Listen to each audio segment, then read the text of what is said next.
भारतर पूर्वतन राष्ट्रपति प्रणब मुखर्जी को कोरोना 84 वर्ष वयस्क प्रणब मुखर्जी ट्वीट करी एही सूचना देइछंती। प्रणब लिखिछंती आज तांकर कोरोना नहीं रिपोर्ट पॉजिटिव आसीछि, तेणु जो माने गोटिए सप्ताह भितर तांकु भेटिथिले सेमानकु संगरोधरे रहिबाकु मध्य परामर्श देइछंती। एथिसह संस्पर्शरे आसीथिबा व्यक्तिंकु कोविड टेस्ट कराई नेबाकु परामर्श देइछंती प्रणब मुखर्जी।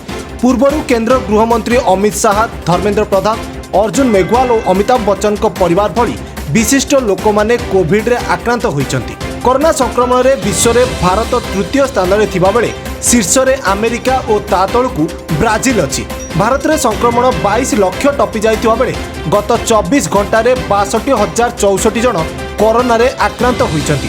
प्रणब मुखर्जी भारतीय राजनीति रे सबु बेले गुरुत्वपूर्ण पदपदवी रे रहिछंती। 2012 रु 2017 जाए राष्ट्रपति भाव दायित्व तुलाइथिबा प्रणब भारत सरकार कैबिनेट रे बहु गुरुत्वपूर्ण विभाग दायित्व रहिछंती।